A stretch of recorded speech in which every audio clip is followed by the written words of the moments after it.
It's about 11 o'clock in the evening. I've just got home from a hard workout. Most people go for the protein shake. I'm on the Fuller's London Pride tonight, the new sponsors of the Boxing Gossip channel, iOS. I wanted to talk David Haye versus Deontay Wilder. There's been a bit of chat about this one. David Haye's been mentioning it. He called out Deontay Wilder. Obviously, he said he wanted a few comeback fights, but he mentioned him in his IFL TV video. I've seen a recent interview with him. I think it was in The Independent, but it was written about on Boxing Scene, where again he's saying that he views Deontay Wilder as the logical return fight. So I wanted to discuss that in a bit more detail. Before I get into it, just wanted to say the Boxing Gossip weekly update newsletter is going to come out first half of next week. I've had a decent-ish response so far. A few people have suggested interest, so if you'd like to be added to the list for sort of channel updates, drop your email in the comments below, private message it to me, or drop me a line at boxinggossip@gmail.com and I'll add you to the list. Anyway, let's talk David Haye, Deontay Wilder. Now, I guess for David Haye, if he is going to come back, and I know that's a big if because, you know, he's been inactive for so long, he's getting older. But if he is going to come back, his options are somewhat limited. I mean, let's be honest, who is there for him to fight? Can you really see Vladimir Klitschko giving him a fight straight away? No. The Tyson Fury fight has been and gone. I don't see that happening anymore.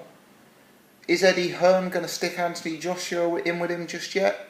Not really. I mean, who is there for David Haye to fight upon his return? You know, that's going to create pay-per-view events, that's going to create superstardom. And that's a really difficult question. Now, Deontay Wilder, in many ways, seems like a logical choice. There are two guys who are massive punchers, two guys who are excellent talkers, and two guys who are essentially very exciting guys to watch and very saleable to the public. Now, the obvious thing to mention first and foremost is I'm not 100% sure Team Wilder, Team Heyman would be keen for the fight. Yeah, it's taken America so long to get a heavyweight champion. Are they not going to want to milk him? You know, hold on to that belt for a while, get a few easy defences in against, you know, the Chris Ariolas of this world, the Seth Mitchells of this world, before risking it all with a puncher like David Haye. You know, they haven't made their money out of Deontay Wilder yet. Having said that, there is rumours that David Haye himself will be signing with Al Heyman, so potentially Al Heyman would be in a sort of win-win situation organising the fight. We'll have to see. The other thing, of course, to mention is that the two guys seem to know each other fairly well. Deontay Wilder came over and did a bit of sparring, helped David Haye prepare for one of the Tyson Fury fights that didn't happen. Now, that sparring is most remembered because of the footage that surfaced, where David Haye seemed to be pretty much destroying Wilder. You know, Wilder was wearing a head guard, David Haye was wearing big gloves. You know, Wilder looked like he was close to getting knocked out a few times, even under those circumstances. Essentially, David Haye just looked like the better mover, the more agile man, and he was able to time and counter Wilder so much. You know, Wilder, for me, is a very vulnerable fighter when he comes in. You know, I said this when he fought Audley Harrison. You know, he's throwing these wild windmill punches, trying to get the job done. We saw it again against Bermane Stiverne. You know, he still hasn't got that out of his game. And a guy like David Haye, who's a bit more advanced than the opponents Wilder's been in with, has the ability to sort of take a step back, throw in a short punch, throw in a short hook, whilst Wilder comes forward. I mean, if you remember how David Haye stopped Chisora, that kind of thing where Chisora was coming forward and Haye was against the ropes, or maybe it's the other way around, but yeah, Haye was able just to sort of slip a hook in out of nowhere and catch him as he was coming forward. For me, Wilder's defensively open when he comes forward. For me, like, the guy Yeah, I'll say this about Deontay Wilder. I'm a huge Deontay Wilder skeptic. I bet on Audley Harrison to beat him. I bet on Bermain Stavern to beat him. And both times I lost money. And I must say I was really impressed with the performance he put on against Stavern. You know, he showed that he had some sort of a chin.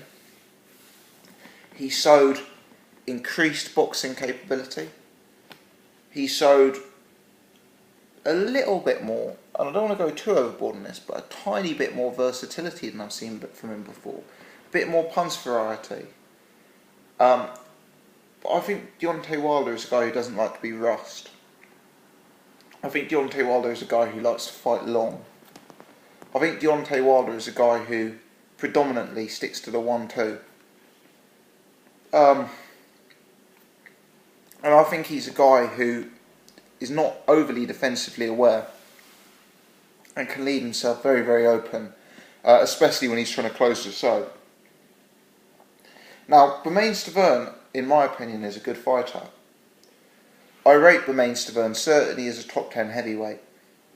I would certainly rate Bermain Stavern as a top 10 puncher within the heavyweight division. But that night he was absolutely terrible. Whether that is because Deontay Wilder made him look terrible, whether that's because he was paid off, as some people suggest, whether it's because he was overweight, whether it's because he was dehydrated, whatever the reason you want to say, Bermain Stavern was woeful. He didn't ask the questions of Wilder that needed to be asked, and Wilder was able to dominate purely by outboxing him. For me, David Haye is a different level. I'd say David Haye and Bermain Stavern, are similar in the sense that they're both smaller heavyweights who punch very hard. I'd say David Haye's more explosive. But I think the difference is less to do with the power, it's more to do with the feet. Bermain Stavern is a slow-footed guy. He's not an agile mover. He's not going to dance out of reins. He's not going to explode and ambush you into reins out of nowhere. David Haye, I saw a piece where Dwyer once called him an ambush fighter, with great ring coverage. And I think Dwyer's spot on there. David Haye can be dancing around, trying to stay outside the jab, slipping punches, using head movement. And then the second you throw a punch that, he can make you miss with, he can come across the ring, he can cover the ring in a second. He can close the gap. He can go from outside your jab to inside your guard.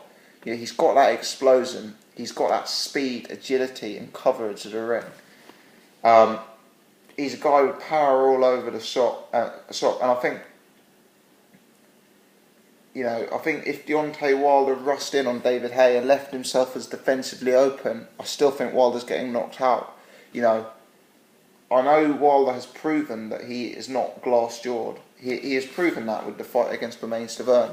But the fact remains, this is a guy who got dropped in the amateurs, this is a guy who got dropped by a journeyman in the pros. David Haye is one of the elite punchers of our generation. Whether you love him or hate him, the guy has world-class power. And, if Deontay Wilder leaves himself that defensively open, he's not going to need an average chin. He's not going to need a good chin. He's going to need a world-class chin. And whilst he's proven to me that he's got some sort of chin, he's not proven he's got a world-class chin. I think Deontay Wilder's predictable. I really think he's predictable. And I think Bermain Stavern showed a lack of capability to adjust, a lack of versatility, both to his assets and to his game plan. He didn't change the fight. He didn't mix it up at all. And I think his slow footwork and sort of plodding nature really cost him in that fight. With David Haye, he brings an altogether different challenge. The size dynamic and the power is still there, but the movement, the speed, the versatility, the punch variety, the explosiveness is an altogether different matter. If David Haye and Deontay Wilder fight, I confidently take David Haye by knockout. There is a slight caveat to that. A caveat which is that, first and foremost, David Haye needs to come back and fight some mid-tier guys first. Yeah, he needs to fight an Alexander Ustinov. He needs to fight a Christian Haye. He needs to come back. He needs to show the world that David Haye is still David Haye. He needs to get rid of some of that ring rust. He needs to show that the supposed injuries that have plagued him are no longer affecting us.